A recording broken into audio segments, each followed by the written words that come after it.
Traditionally, we're used to hearing and seeing stories that feature good prevailing over evil. It's an ancient trope, with good reason. As an audience, we want to be reassured that good will always triumph, with hopes that it will do the same in the real world. But, as we've seen in comics, that isn't always the case. There's been a handful of times where supervillains in certain instances have come out on top. Some of these times have produced incredibly memorable stories, while others have left readers groaning. So today, we're counting down some of those instances with our list of the top 10 supervillains who actually won. Before we begin, heads up, there are some spoilers for Avengers Infinity War on this list, just so we all know.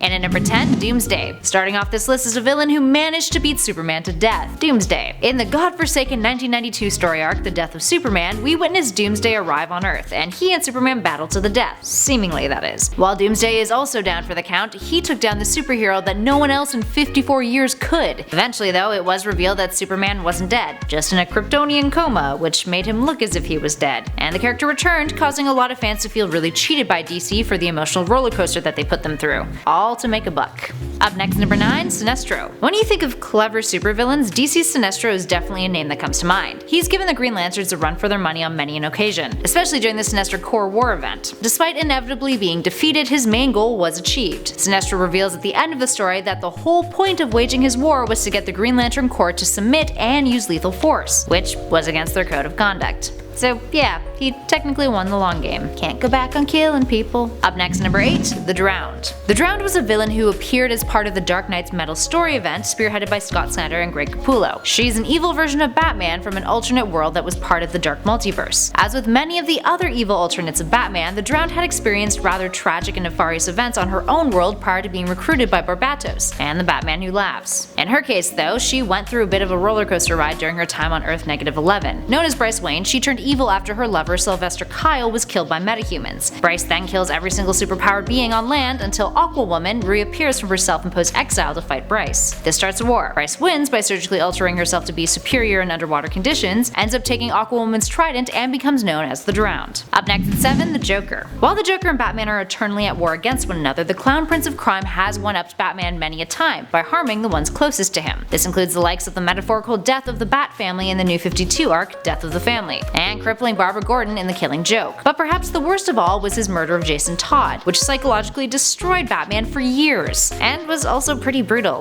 He beat him to death with a crowbar, but fortunately Todd would return years later with his own vendetta against bats, under the mantle of Red Hood. Up next, number 6, Norman Osborn. The 90s clone saga focused heavily on a clone of Spider-Man's named Ben Reilly. Peter and Ben had a brotherly relationship with one another, and Norman Osborn murdered him. Reilly, who first appeared in the Amazing Spider-Man issue 149 in the 1975 clone saga, donned the Scarlet Spider mantle in the 90s clone saga, taking the name Ben Reilly, Ben for Uncle Ben and Reilly for Aunt May's maiden name. He would be impaled by Norman Osborn after Peter handed the Spider-Man mantle over to him so that MJ and Peter could start a family together. Also worth noting that Osborn scored a major victory against Peter when he was technically responsible for Gwen Stacy's death, which hardcore messed with Spidey for a very, very long time. Up next, number 5, the Vulture. The Vulture is a Spider-Man villain who's had many a character pick up the mantle. Recently, we saw the character make a big screen debut in Spider-Man Homecoming, played by Michael Keaton. Keaton plays the Adrian Toomes version, who in the comics has quite the history of being successful with certain goals of his. This includes ridding his body of cancer, regaining his youth briefly, willing himself to health in order to defeat a usurper who tried to murder him in prison, and also killing the man who betrayed him and ruined him financially. Yeah, not too shabby, Adrian, not too shabby. Up next, number 4, Ozymandias. Adrian Veidt plays a serious long game. In Watchmen, both comic and film, the character manipulates events in order to prevent nuclear war by causing mass destruction in various cities, all to bring international rivals together, so that they don't bomb each other. This already daunting feat also includes pulling the wool over the eyes of the practically omnipotent Dr. Manhattan. While the comic version is a bit more complex and monstrous, quite literally, the film adaptation takes a step further by Veidt setting up Manhattan to be the scapegoat, with traces of him at the sites of destruction, making it seem that he is against humanity, causing world leaders to set aside their differences and aim to work together. Essentially, kill millions to save the world for the greater good, and he got away with it too.